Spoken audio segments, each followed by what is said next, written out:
Hello, assalamu alaikum guys. Welcome back to my channel Guidance Point with Pashmina. Once again I'm back here with another IQ video series को continue करने के लिए. This is my I guess third or fourth video related to IQ question and answers.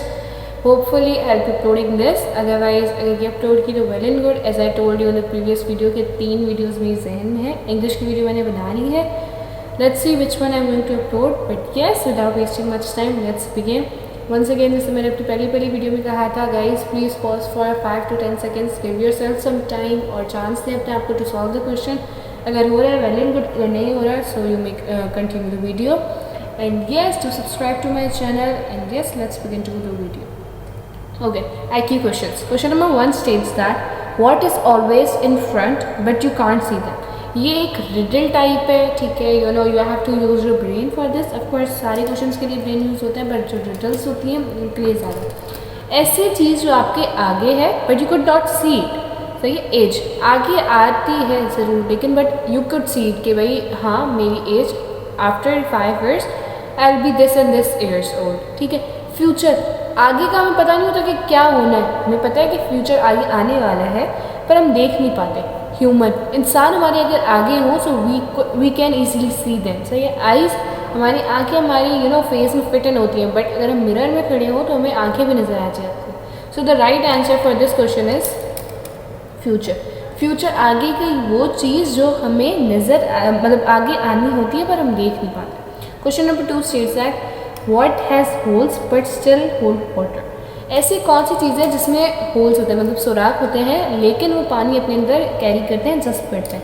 Net, जो net का कपड़ा होता है normally चाहे रैकेट्स की नेट हो या किसी भी तरह की वेरियस काइंड ऑफ नेट्स की क्वालिटीज़ आती हैं, जो भी नेट हो आप उसको उसमें पानी नहीं उसको स्टोर कर सकते. स्पंज, जी बिल्कुल, स्पंज में होल्स होते हैं and it can absorb the water. So this is the right answer.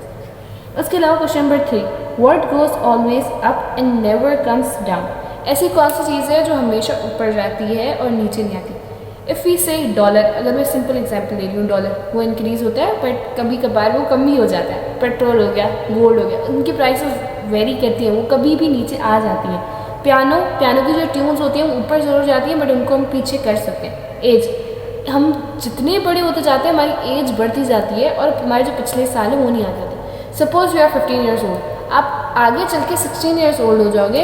कभी भी आप 14 years के दोबारा नहीं हो सकते अगर आपने एक दफ़ा वो टाइम पास कर. So age is the right answer. So yes, now coming towards question number 4, daily wages of worker is 200 increase by 10%. अब कोई जो एक मजदूर है डेली वेजेस पे काम करता है, उसकी जो मतलब प्राइस है, उनको जो इनकम दी जाती है वो 200 दी जाती है पर वो 10% से इंक्रीज हो गई है. सो लेट्स सॉल्व दिस के 10% का मतलब है, परसेंट का मैंने आपको मतलब बताया हुआ है इट्स 100. सही है. तो 10/100 उनकी डेली के मुताबिक इंक्रीज़ हो रही है. ऑफ का मतलब होता है 200 और मल्टीप्लिकेशन. ठीक है, 1 ज़ा एंड 10 ज़ा 0 0. तो मतलब 20 रुपीज़ डेली के मुताबिक बढ़ रही है. सही है. पहले उनकी 200 है, अब 20 रुपीज़ और इंक्रीज़ हो गई. तो correct answer is 220. So yes, now question number 5. Question number 5 states that 3 + 2 multiplied by 6 - 3. Simple हमें जो है ना एक एक्सप्रेशन देंगे. इक्वेशन तब होती है जब इक्वल्स टू का साइन हो, मतलब उसके पास लेफ्ट हैंड साइड भी हो और राइट हैंड साइड भी हो, दोनों हो तो हमारी वो इक्वेशन कहलाती है. और अगर ये दोनों साइड्स ना हो, कोई भी एक साइड गिवन हो और इक्वल्स टू का साइन ना हो तो हमारे पास वो एक्सप्रेशन कहलाती है. अब हम सिंपल पहले इसको सॉल्व करते हैं और एक्चुअल रूल फिर मैं आपको बाद में बताती हूँ जैसे ये सॉल्व होगा BODMAS रूल से. अब सिंपल पहले इसको ऐड करते हैं. 3, ये इक्वेशन एक्सप्रेशन है 2 × 6 - 3. 3 + 2 5 multiplied by 6 - 3. 3 × 6 = 30 - 3. So the answer 27. अगर हम इस तरह सॉल्व करते हैं तो हमारा आंसर 27 आ रहा है. अब BODMAS रूल का मतलब क्या है. B for bracket, of, division, multiplication, addition, subtraction.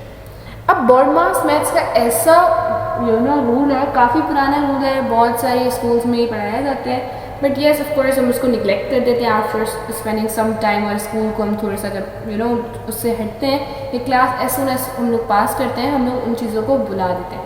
But this is very very important rule जो कि हमें आईटी के टेस्ट के लिए थोड़ा सा रिवाइज करना है। इस रूल के मुताबिक कोई भी एक्सप्रेशन हो तो उसमें सबसे पहले हम ब्रैकेट सॉल्व करेंगे, उसके बाद हम डिवीजन सॉल्व करेंगे, उसके बाद मल्टीप्लिकेशन सॉल्व करेंगे, उसके बाद हम addition and at last subtraction. अब यहाँ पे मैं सेम एक्सप्रेशन दोबारा लिख रही हूँ। इसके मुताबिक according to the BODMAS which is the actual rule of solving any expression in maths, पहले हम मल्टीप्लिकेशन सॉल्व करेंगे। अगर डिवीजन होता है तो हम डिवीजन सॉल्व करते हैं, बट यहाँ पे डिवीजन नहीं है तो हम मल्टीप्लिकेशन को सॉल्व करेंगे। 2 6 are 12, बाकी की चीज़ें एज इट इज लिखते हैं।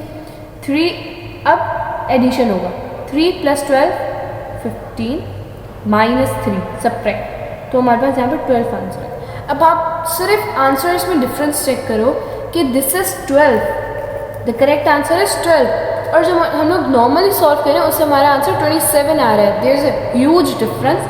तो इसी वजह से हम जो आंसर इस तरह की एक्सप्रेशंस होंगी सॉल्व करेंगे वो BODMAS के रूल से सॉल्व करेंगे, which is the actual way of solving. तो इसका करेक्ट आंसर हो गया हमारे पास 12। So yes, that's it for the day. I hope you guys like it. 5 question involve किए हैं। इंशाल्लाह बाकी सीरीज में अगेन 5 क्वेश्चन करके इंक्लूड करूँगी। Will be uploading English video soon इंशाल्लाह। Till then take care.